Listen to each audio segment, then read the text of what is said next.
नमः संस्कृताय मित्रों। आज हम लोग पढ़ेंगे छंद के क्रम में दूसरा छंद है अनुष्टुप छंद। संस्कृत भाषा में मात्रिक छंद हम लोगों ने पढ़ा। मात्रिक छंद कौन सा? आर्या है, जिसके 9 भेद हैं। भेदों का वर्णन हम लोगों ने अभी नहीं पढ़ा है, केवल अभी हम लक्षण सामान्य लक्षण पढ़ते चल रहे हैं। तो उसी क्रम में आज अनुष्टुप छंद का लक्षण जानेंगे। इस अनुष्टुप छंद को वर्णिक छंद, क्योंकि ये इसमें वर्णों का वर्णन होता है। आर्या छंद में मात्रा का वर्णन किया जा रहा था, मात्रिक छंद था। ये वर्णिक छंद है, इसमें वर्ण गिना जाएगा। ठीक है, इसको क्या क्या कहते हैं? इसे पद्य कहते हैं, वक्त्र, श्लोक, ये इसकी संज्ञा है अनुष्टुप छंद की। नियम किस छंद का नाम श्लोक है? श्लोक के नाम से कौन सा छंद जाना जाता है? इस तरह के प्रश्न बनते हैं तो श्लोक के नाम से अनुष्टुप छंद जाना जाता है। या किस छंद को पद्य कहा जाता है, या पद्य के रूप में किस छंद को जाना जाता है? तो अनुष्टुप छंद को। आइए इसका लक्षण समझते हैं।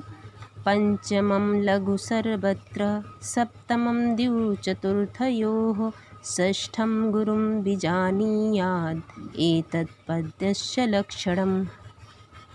पंचमम लघु सर्वत्र, सर्वत्र सब चारों चरण में जिसका 5वां अक्षर जो है वो लघु होता है। और क्या होता है? सप्तमम द्यु चतुर्थयोः, सप्तमम द्यु चतुर्थयोः। द्यु माने दूसरे, चतुर्थयोः माने चौथे।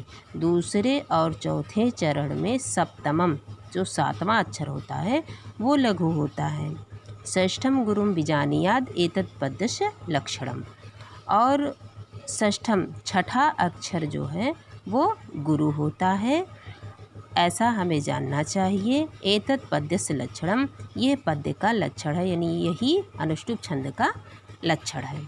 ठीक है, इससे हमें क्या समझ में आया कि अनुष्टुप छंद जो होता है उसका हमेशा 5वां अक्षर लघु होता है, और दूसरे चरण में तथा चौथे चरण में 7वां अक्षर लघु होता है। छठा अक्षर हमेशा गुरु होता है। 5वें के बाद छठा जो अक्षर आएगा वो हमेशा गुरु रहेगा। अब जैसे एक उदाहरण देख लेते हैं। ये देखिए, शैले शैले नामाणिक्यम मौक्तिकम न गजे गजे लिखा है। अब यहाँ देखिए शैले, ये पहला अक्षर है। शैले शैले, तो इसको हम पढ़ते हैं शैले। 1 2 वर्ण हो गया, 2 वर्ण हो गया, फिर 3 4 5। 5वां अक्षर क्या है? पंचमम लघु सर्वत्र, 5वां लघु है यहाँ पे।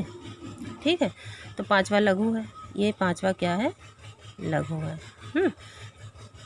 अब सब में देख लेते हैं 5वां अक्षर लघु आता है कि नहीं आता है। सब जगह क्योंकि 5वां अक्षर लघु है। मक्ति में 1 2 3, क्योंकि आधा अक्षर जो है संस्कृत में नहीं गिना जाता है। ठीक है, तो 1 2 3 4 5 गा। देखिए ये 5वां अक्षर क्या है? ये भी लघु है।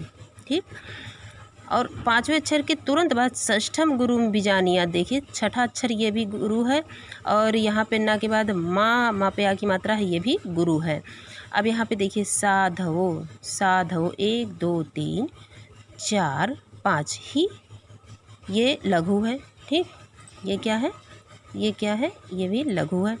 सर्वत्र, फिर यहाँ देखिए 1 2 3 4 5, ये जो वाह है ये भी क्या है? लघु है। तो इस तरह से 5वां अक्षर क्या हो, हमने देखा सब जगह लघु है। और लघु के बाद तुरंत हम देखते हैं छठा अक्षर क्या? गुरु है। तो यहाँ गुरु है, यहाँ जो है गुरु है, और यहाँ गुरु है। ये देखिए, क्या ये गुरु है? हाँ, ये गुरु है, क्योंकि जो संयुक्त अक्षर वाला कोई भी शब्द होता है तो उसके ठीक पहले का अक्षर गुरु माना जाता है, क्योंकि जो दाब होता है हमारा उसी पर। सर्वत्र, सर्वत्र, ये सा पे दाब पड़ रहा है, इसलिए सा क्या? गुरु माना जाएगा। ठीक, अब यहाँ पे सवाल ये अभी 2 सवाल हमने पहले बताया कि किस छंद को पद्य के नाम से जानते हैं, या श्लोक किस छंद को कहते हैं, किस छंद का नाम श्लोक है, ऐसे सवाल बनते हैं। इसी तरह से ये भी सवाल बनेगा कि 8 वर्णों से युक्त कौन सा छंद है, या किस छंद में 8 वर्णों पर यति होती है। 8 वर्ण, जैसे शैले शैले नामाणिक्य में इसको गिनेंगे तो 5वें अक्षर पे तो हम लगाए ही थे 5 6 7 8, ठीक, 8 वर्णों पर रहती है।